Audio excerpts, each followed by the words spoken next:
Hey guys, so last night I was going through some of the comments that were left on my channel that I either hadn't had a chance to address yet or that I just kind of missed somehow.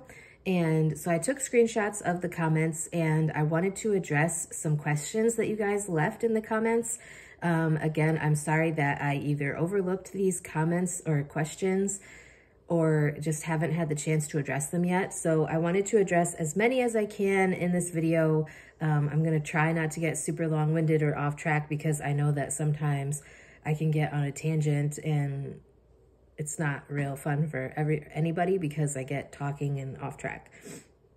Okay, so this one was left on my video titled NHA Phlebotomy Exam, What to Study. And she said, did you buy any study guides to help you study? If so, which one? I'm in the class now and it's only PowerPoint presentations. Loved your calming video. So for the phlebotomy exam, I did not buy any study guides. The study guides that I used were actually study guides that our instructor gave to us in our class. So she had gotten a bunch of, I don't know if they were from the NHA site or not, but it seemed like all of the questions and information that was in these study guides was found on our NHA exam. So this is for phlebotomy. For my CCMA exam, it was totally different. I didn't buy study guides, but I bought the NHA practice tests. I don't remember buying any practice tests for the phlebotomy exam because for that, we didn't take it, like we took it paper and pencil. I did my medical assisting NHA exam on paper pencil too, but I didn't, I bought practice tests for the CCMA exam, but I don't remember buying any for the phlebotomy exam. But like all of the study guides were given to us at the beginning of class. And so we could kind of reference the materials as we moved through the class. And that was very helpful. But as far as like buying any study guides, I didn't. I used the app. I think it was the Pocket Prep app for NHA. I think it was just phlebotomy in general. I don't know that it was specifically NHA, but that definitely helped like solidify information because from like even before I started my phlebotomy exam, I started using that app, or my phlebotomy class. I started using that app and I would use it a little bit every day. It would ask you questions and do like flashcard style stuff, and you could go through and answer questions and it would give you the correct answer if you got it wrong, and it would kind of give you a little rationale of why the answer was right or wrong. So I would recommend using that app. There are other apps, but the one I used was Pocket Prep. So yeah, let's go to the next one. So this one was CNA Hacks Gait Belt Trick, where I kind of showed how to quickly adjust a gait belt. And I wanted to address this. This wasn't really a question, but it was a comment. And I really wanted to address this because I think it's important. So this person says, yeah, right. Not with my 83-year-old mother that won't even put even an ounce of effort into standing and is total dead weight. I had to put a heave pad under her and literally lift her dead weight off the floor straight up and onto the bed. Not good with a bad back. I can tell you that. It's burning now. So let me just clarify something. If someone is not weight bearing whatsoever, like they're unable to assist you at all, definitely do not be using a gait belt on them. You will hurt yourself, and it's dangerous not only for you, but also for the person who you are assisting. If somebody, like I said, is unable to help you whatsoever, is non-weight bearing, you need some sort of lift system or like a transfer board or something like that. If you can't lift the person up, or it's unsafe to do so. So like I would use, depending on the person, if it was physically feasible for me to do so, I would scoop and turn, like a scoop under the arms and pivot to put them in their wheelchair. Or I would use a transfer board if they were able to assist a little bit, but not really like be weight bearing. or I would use a sit to stand or a Hoyer lift depending on their needs.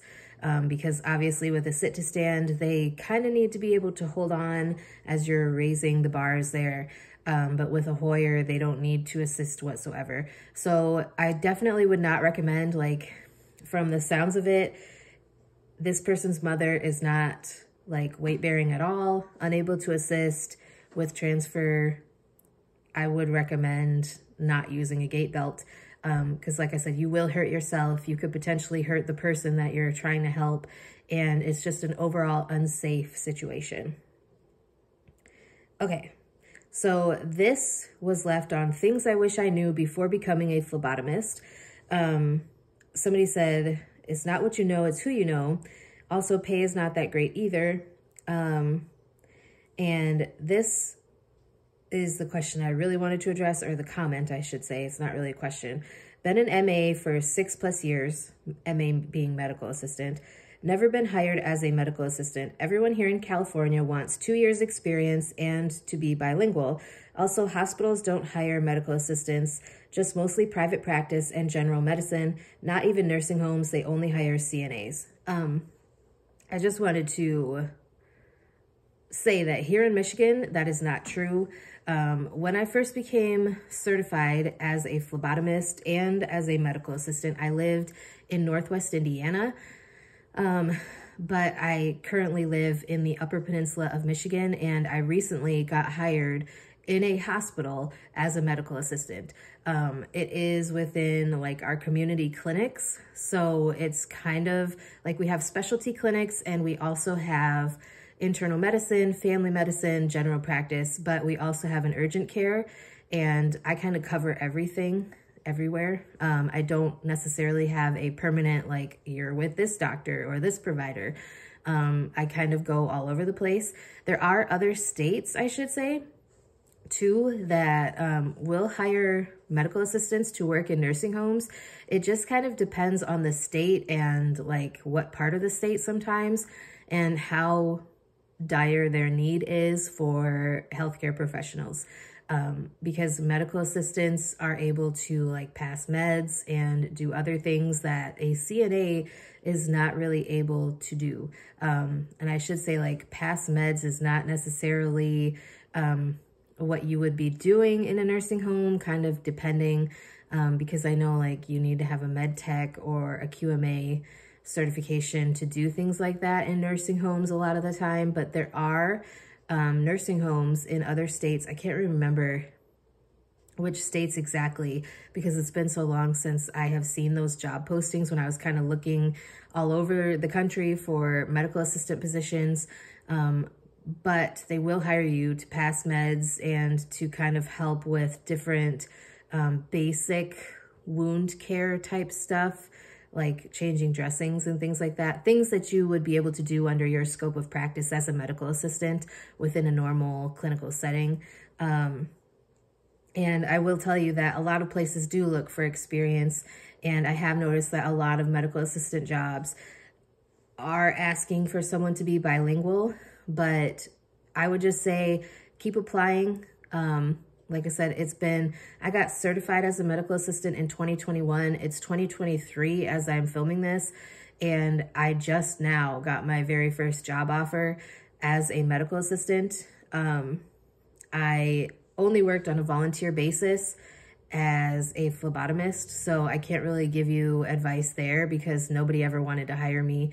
I had interviews with Red Cross and different like blood banks and things like that, but I never really got a full-time job or any sort of job offer.